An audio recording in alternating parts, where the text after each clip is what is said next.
നമസ്കാരം. സമഗ്രയിലേക്ക് സ്വാഗതം. കൂത്തുപറമ്പ് കായലോട് പറമ്പായിൽ യുവതി ജീവനൊടുക്കിയത് ആൾക്കൂട്ട വിചാരണയിൽ മനംനൊന്തെന്ന് പോലീസ്.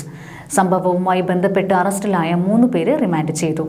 റസീന മനസ്സിലിൽ റസീനയെയാണ് ചൊവ്വാഴ്ച വീടിനുള്ളിൽ തൂങ്ങി മരിച്ച നിലയിൽ കണ്ടെത്തിയത്. പിണറായി കായലോട് പറമ്പായിൽ യുവതി ജീവനൊടുക്കിയത് ആൾക്കൂട്ട വിചാരണയിൽ മനംനൊന്തെന്ന് പോലീസ്. സംഭവവുമായി ബന്ധപ്പെട്ട് 3 പേരെ അറസ്റ്റ് ചെയ്തു. റസീന മനസ്സിലിൽ റസീനയാണ് ചൊവ്വാഴ്ച വീട്ടിനുള്ളിൽ തൂങ്ങി മരിച്ച നിലയിൽ കണ്ടെത്തിയത്. പറമ്പായി സ്വദേശികളായ MC മനസ്സിൽ VC മുബാഷിർ, കണിയാന്റെ വളപ്പിൽ KA ഫൈസൽ, കൂടത്താൻ കണ്ടി ഹൌസിൽ VK റഫ്നാസ് എന്നിവരെയാണ് അറസ്റ്റ് ചെയ്തത്. ആത്മഹത്യാക്കുറിപ്പിൽ നിന്ന് കിട്ടിയ സൂചനയുടെ അടിസ്ഥാനത്തിലാണ് അറസ്റ്റ്. ഞായറാഴ്ച വൈകിട്ട് 3-ഓടെ കായലോട് അച്ചങ്കര പള്ളിക്ക് സമീപത്ത് കാറിനരികിൽ നിന്ന് റസീന സുഹൃത്തിനോട് സംസാരിക്കുന്നത് അറസ്റ്റിലായവർ ഉൾപ്പെടെയുള്ള സംഘം ചോദ്യം ചെയ്തു. യുവതിയെ വീട്ടിലേക്ക് പറഞ്ഞയച്ച ശേഷം മയ്യിൽ സ്വദേശിയായ സുഹൃത്തിനെ കൈയേറ്റം ചെയ്യുകയും സമീപത്തുള്ള മൈതാനത്തിലേക്ക് കൊണ്ടുപോവുകയും ചെയ്തു. 5 മണിക്കൂറോളം യുവാവിനെ തടഞ്ഞുവെച്ച് പരസ്യ വിചാരണ നടത്തുകയും മൊബൈൽ ഫോണും ടാബും പിടിച്ചെടുത്ത് റസീനയുടെയും യുവാവിന്റെയും ബന്ധുക്കളെ ഓഫീസിലേക്ക് വിളിച്ചു വരുത്തി. രാത്രി വൈകി യുവാവിനെ ബന്ധുക്കൾക്കൊപ്പം വിട്ടയക്കുകയായിരുന്നു. യുവാവിന്റെ കയ്യിൽ നിന്ന് പിടിച്ചെടുത്ത മൊബൈൽ ഫോണും അറസ്റ്റിലായ പ്രതികളിൽ നിന്ന് പോലീസ് കണ്ടെത്തി.